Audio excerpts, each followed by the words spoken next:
It's nice to see so many familiar faces. So many people back worshiping with us today.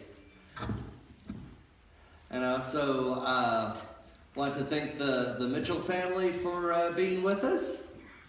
And I don't know if she mentioned or not, Miss Mitchell and I we're both substitute teachers at North Tampa Christian Academy.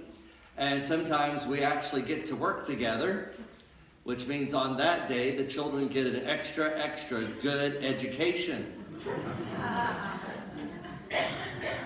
So, thank you for driving all the way up to worship with us today, and your family as well. So we're continuing to take a look at the Gospel in Genesis. And we're going to go to Genesis chapter 31. Jacob has been working for Laban even after being deceived a few times.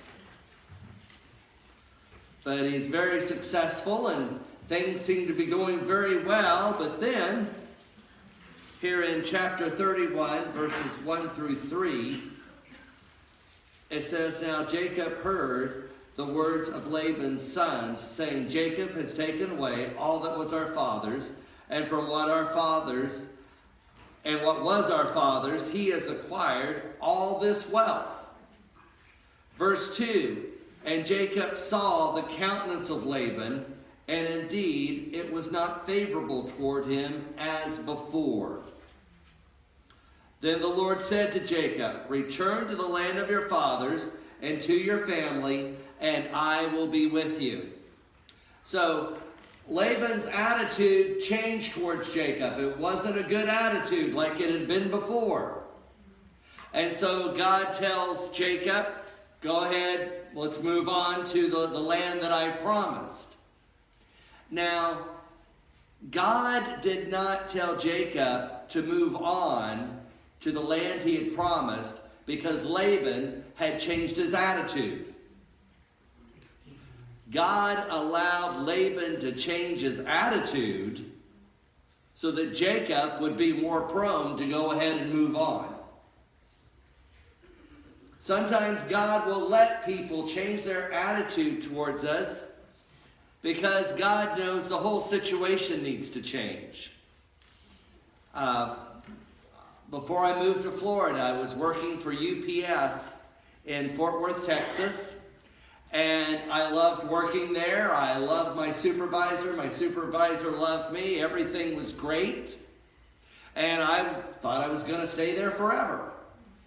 As I've said before, I'd always dreamed of moving to Dallas-Fort Worth. And so while I was there, that was my dream, and that's where I planned to stay. And everything was going great at UPS. And then I find out that a church in Tampa needs a Bible worker, and people were telling me that I should submit my resume for there and see what happens. And I'm like, well, why would I want to do that? I don't know anybody in Tampa. All my friends are here. I'm happy here.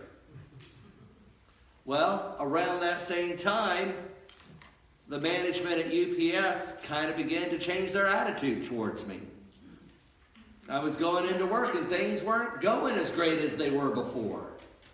And my supervisor wasn't as favorable towards me as he was before. And things began to get more and more difficult. And finally I went ahead and sent my resume figuring it's been a while now. I'm sure they picked somebody else by now. So I went ahead and sent my resume to the Tampa First Church.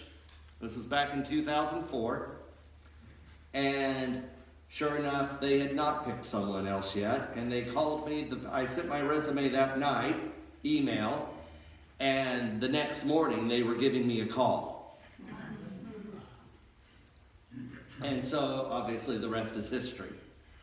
But had things stayed favorable at UPS, I probably would not have been willing to move. And so it wasn't that God said, oh, well, things aren't going well for William at UPS, I'll open up something in Tampa. No, God wanted me in Tampa. That's why he let their attitude change towards me back in Fort Worth. And so that I would be willing to move on. And I believe it's the same thing here with Jacob. God needed Jacob to move on. And he knew if everything stayed wonderful where he was at, Jacob wouldn't want to move on. So he allowed Laban to change his attitude to get Jacob to where he needed to be. And friends, this is why, again, and we're going to see this more as we go through our lesson here today. But that, again, is another reason when people change their attitude towards us, we should never take that personal. Remember, there's a spiritual warfare going on in the background. And there's a lot of things going on that we don't understand. And we should never take things personal. God is working to bring about his goodwill. And so Jacob realizes that Laban has changed his attitude, and now he's willing to move on. And it was where he was supposed to be moving on to anyway. It was the promised land. It was what God had promised. So, in verses 5, starting with verse 5 here, Jacob is talking to his wives. He said to them, I see your father's countenance, that it is not favorable to me as before.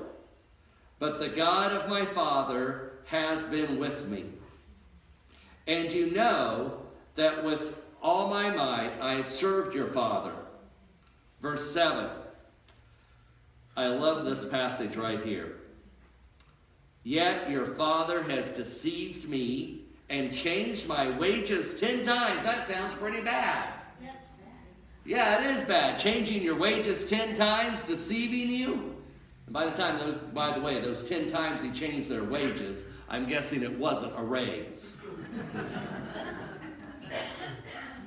Changed my wages 10 times, deceived me. But I love how he goes on and says, but God did not allow him to hurt me. Friends, God may allow people to do terrible things to us. But in the end, he's going to make sure it doesn't hurt you.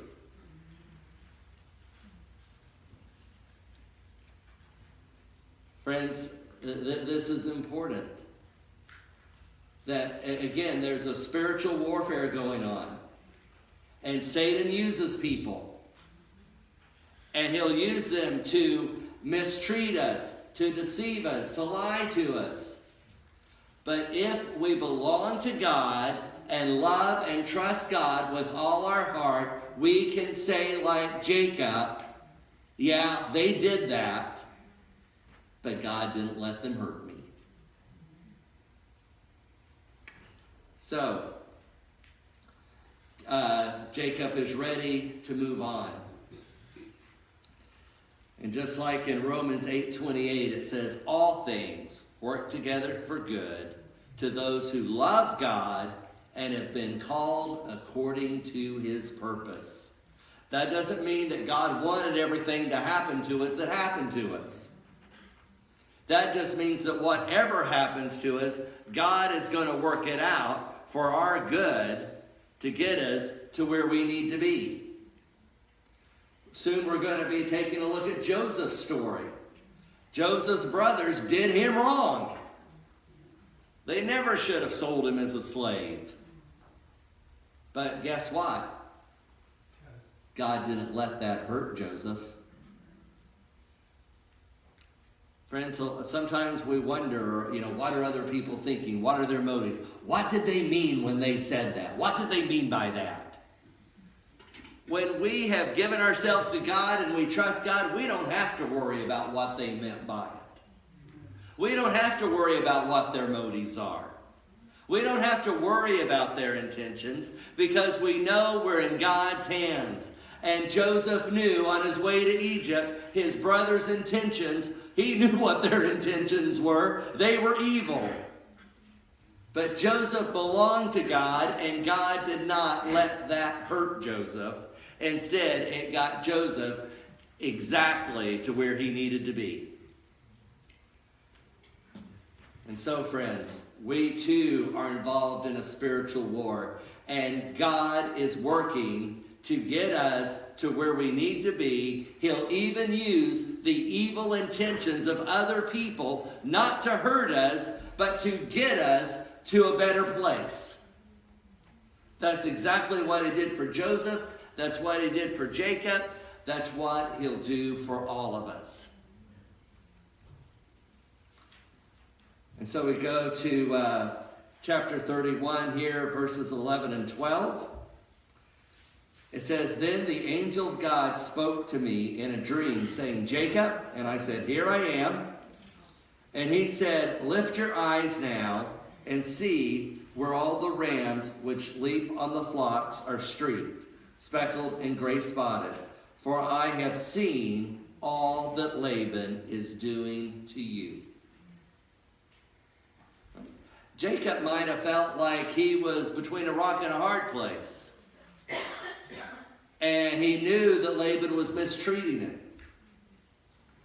And sometimes we've been in difficult places, and people haven't been treating us the way that they should be. The good news is, God sees that. God's letting Jacob know, I saw what Laban was doing. And we know that when we are mistreated, God does not look over that. God sees. He knows. And he is the ultimate judge. So we go now to chapter 32, verses 6 and 7. Esau flees from Laban, who was deceiving him, and now he finds out that he's going to be meeting Esau, who he had deceived. You know, this has to be an interesting situation for Jacob. I know how I felt when Laban deceived me. I know how I felt when Laban mistreated me. And then now I got to turn around and meet Esau, who I treated the same way that Laban treated me.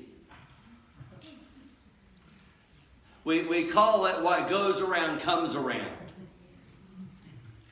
But there's a spiritual reason why God allows what goes around comes around, or some people call it karma, whatever you want to call it.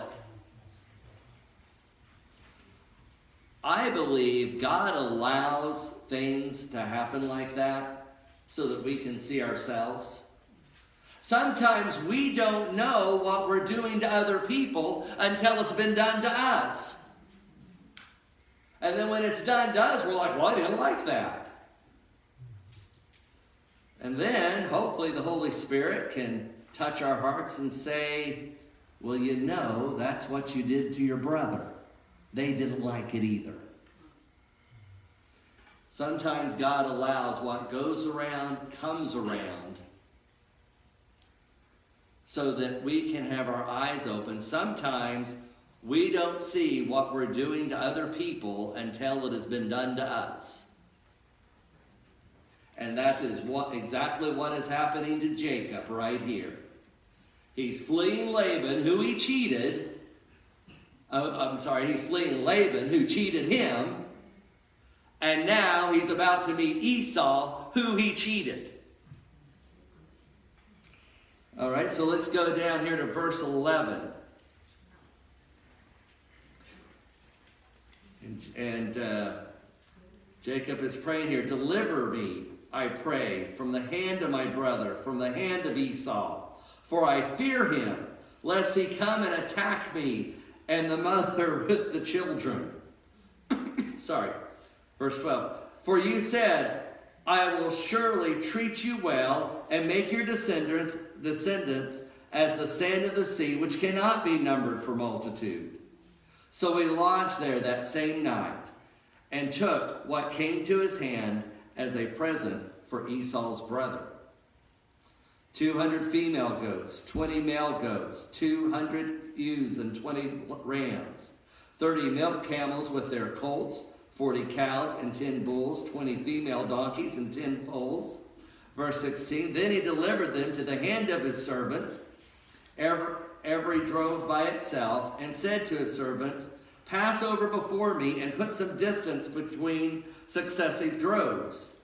Verse 17, and he commanded the first one, saying, when Esau my brother meets you and asks you, saying, to whom do you belong, and where are you going?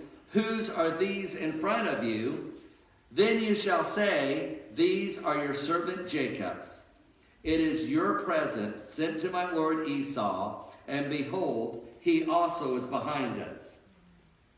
So he commanded the second, the third, and all who followed the drove, saying, in this manner you shall speak to Esau when you find him. And also say, behold, your servant Jacob is behind us. For he said, I will appease him with the present that goes before me, and afterward I will see his face. Perhaps he will accept me. So the present went on before him, but he himself lodged that night in the camp.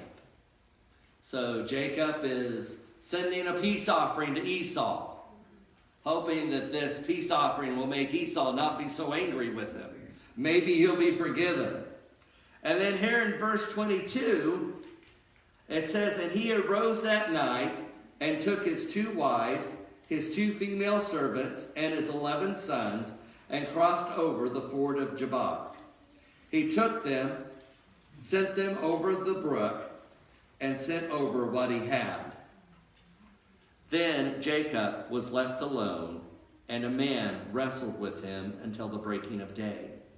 Now when he saw that he did not prevail against him, he touched the socket of his hip, and the socket of Jacob's hip was out of joint as he wrestled with him. And he said, let me go, for the day breaks. But he said, I will not let you go unless you bless me. Now who is Jacob wrestling with? Right, he's wrestling with God, right?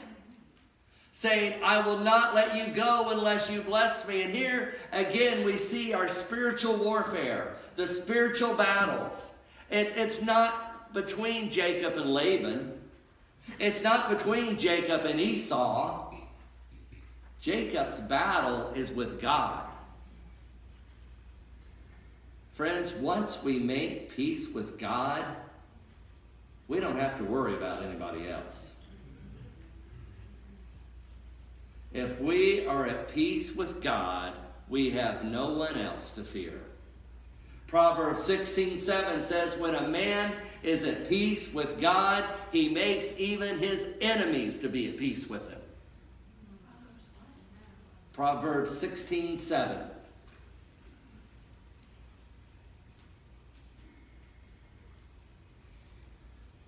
Too many times we think the war is between people. Or we think our war, our battle is with people. Our battle is with God. And we need to be totally surrendered to God. When Judas went up to Jesus to betray him in Matthew 26:50, Jesus looks at Judas and says, friend, what have you come for? Notice Jesus didn't call Judas a traitor. He didn't call Judas a backstabber. He didn't call Judas a low-down snake in the grass. He called Judas friend. Because as far as Jesus was concerned, Judas was his friend. Jesus realized that there was a spiritual warfare going on. And the spiritual warfare wasn't about him and Judas. He knew it was much greater than that. he realized somebody was working behind Judas. He knew the battle was against Satan. And he was able to look at Judas and say, what have you come for, friend? Just like Jacob, the battle was not between Laban. It wasn't between Esau. The battle was with spiritual forces in high places. It wasn't about the people. And likewise, we need to look beyond the people in our lives and realize that there's a spiritual warfare going on. Our battle, our wrestling is not with people. Our wrestling is with God, so that he can bring us to a complete surrender. And once we've wrestled with him and told him, we will not let you go until you bless us. Or earlier today at Plant City, somebody asked at the end of my sermon, what if Jacob had lost that battle? And I told them, as long as Jacob was clinging to God, there was no way he could lose the battle. Jesus met a father who said, I need you to heal my son. And Jesus says, well, I can. All you got to do is believe. Do you believe? And the man had a struggle going on, a spiritual battle in his heart. And he said, I believe, but help my unbelief. And so he's clinging to Jesus, help me. I'm even having trouble believing. And we're told in Desire of Ages, whenever we're crying out to God, save me, help my unbelief, that it is impossible for us to perish. When you are clinging to God, saying, I am a sinner, don't let me go, there is no way you can lose. And Jacob would not let God go. Friends, the good news is God is not going to let us go either. In Psalms 23:6 says, surely goodness and mercy shall follow me all the days of my life. And that word follow, actually in some of the newer translations, it says pursue. God's goodness and mercy will pursue me all the days of my life. That's a little bit more intense than just casually following, right? Now, in Peter says that Satan wanders around as a lion, roaring lion, looking for who he can devour. Now that's pretty intense. That's not following, that's stalking, that's being a predator. Well, if we look in the Hebrew, in Psalms 23:6, where it says, surely goodness and mercy shall follow me all the days of my life, that word follow is the word radoff. And what it actually means is to stalk, pursue, hunt down. It's the same word you would use if you were saying that a lion was following a zebra. Okay, you know that lion is not casually following the zebra. That lion is stalking that zebra down. It's going to get that zebra. That's the same word that's used in Psalms 23:6, where it says, surely goodness and mercy shall stalk me down, relentlessly pursue me all the days of my life. Now, I can appreciate that, because when Peter's saying that Satan is a roaring lion looking for whom he may devour, that's pretty intense. And that doesn't make me feel very good if I think, well, Satan is hunting me down, stalking me to devour me, while God's mercy is just somewhat following me. No. The good news is his mercy is not somewhat following you. His mercy is stalking you down greater than the intensity of the roaring lion. And friends, with a mercy and a goodness like that, there's no way we can lose. As long as we do not let go of God, we can't lose. That's why Jacob said, I'm not going to let you go until you bless me. And friends, you and I can do the same with God. Jacob didn't have any special privileges that you and I do not have. And so Jacob meets Esau, and I love this part here in chapter 33.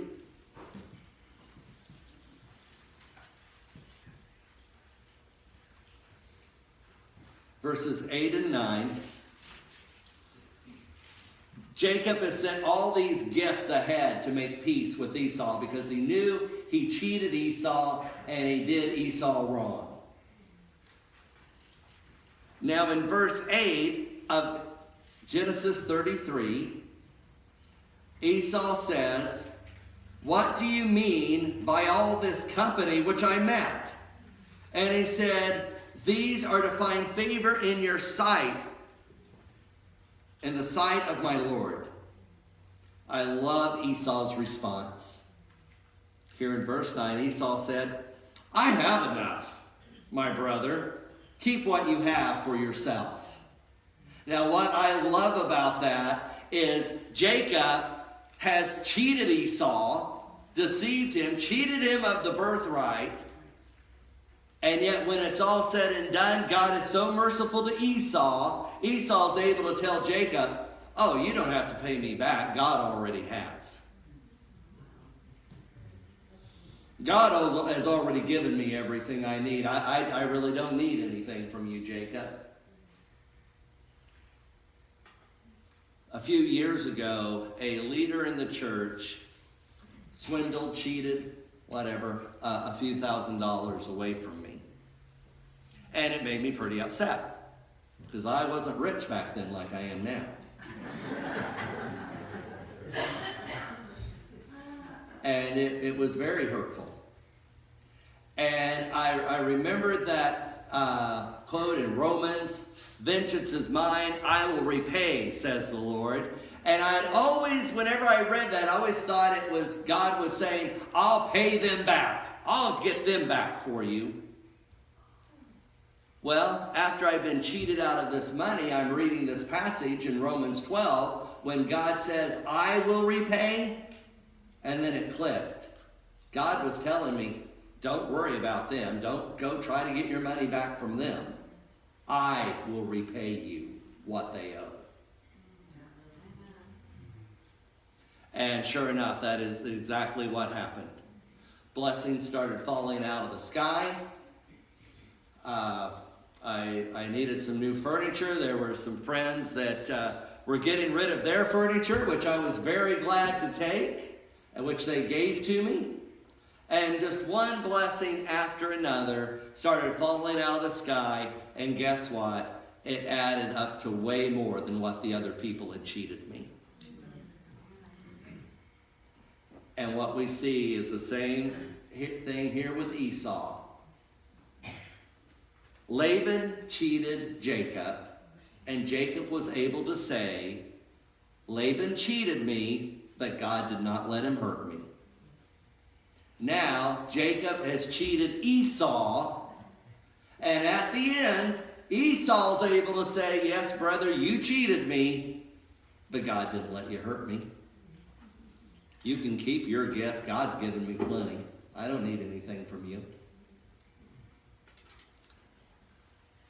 Friends, we're in a spiritual warfare, and it's God who will supply all of our needs. If other people are not meeting our needs, that's okay, because we're not trusting other people to fulfill our needs. We're trusting God to fulfill our needs. And if I give my bread to a brother who's hungry, and that brother never pays me back, that's fine, because my Heavenly Father gives me all the bread I need. I don't need my bread back from him. And if I love my enemy, if I love a brother or sister, and that brother and sister does not love me back, that's fine too. Because my Heavenly Father gives me all the love I need. He supplies all of our needs. As a matter of fact, in Philippians chapter 4, verse 19. This is what Jacob found out. This is what Esau found out. This is what Joseph found out. This is what everybody who has a true experience with God will find. And my God shall supply all your need. I believe that's financial needs. I believe that's emotional needs. My God shall supply all your need according to his riches in glory by Christ Jesus. May each one of us be able to say of our brothers and sisters what Jacob was able to say. Yeah, they did me wrong. God didn't let them hurt me. Do we have any thoughts or comments or questions on our study today? Jean. Now, what he's saying is like, does God, things happen. Right. Is it like a test to see if you're going to stay faithful? Sometimes. Depend on him? Well, sometimes, and sometimes it's to teach us to depend on him. To teach you a lesson, like to make sure you understand? Right. To teach us dependence on him. And that's, another thing is, why did the angel touch his hip, and put it out of place? It was to make him dependent upon God instead of in his own strength. Just like Saul's eyesight when he became Paul. That was a weakness to teach him to depend upon God's strength. So I believe God lets all these things happen to teach us to depend upon him alone. Good question. Yes, Shirley. After Hurricane Andrew, I was disappointed because the looters had gone to the storage building and they had gone through the top of the ceiling and broken in, and they had destroyed or stolen all my stuff. Anyway, at my husband's storage area, when they heard about it, they said, well, you guys can go through and take what you want out of the storage areas where the insurance has already settled. And the shocking thing was, first off, there was a unit that had clothes exactly my size. Just a whole wardrobe. But the other thing is, we kept finding 3 times, we would find something, 3 of whatever people had stolen to us in the past. We'd say, oh, I had that. I had one of those once, and somebody stole it. And now there's 3 of them. Wow. And we were just overwhelmed with that. And God will take care of that. That is a wonderful testimony. Thank you for sharing that. Yes, Gina? I was reading in Mark last night where Jesus, with the blind man, Jesus touched his eyes, and he asked him what he sees, and he said he's seen tall trees, but then again he had to touch his eyes again so that he could see fully. Why did he have to touch his eyes the second time? The second time. That's a good question. As I recall, there are a couple of applications. I think the one that the explanation I recall best is sometimes God heals us in a second, and sometimes our healing is through a process, and sometimes it's a gradual healing. Right. Good question. Yes. I got to tell you something else because I forgot. In the prayer time, there's a praise from a man who has come to the food bank and helped with the food bank before. The guy that has a ponytail, Ken Lynn. He uses a flashlight on the front of his bicycle so he can drive it. But somehow his flashlight was gone. But at the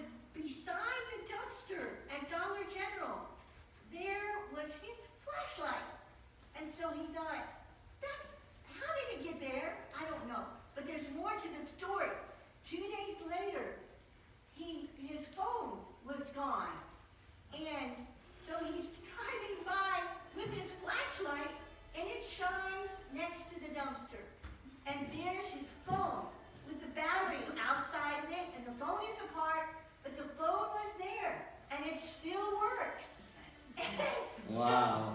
So now he's thinking, God is just taking care of me. He is. And so all these prayers that we have, God knows about the food on our brain. He knows about everything. Absolutely. And he'll take care of it. Absolutely. Praise God. Thank you for reminding us of that.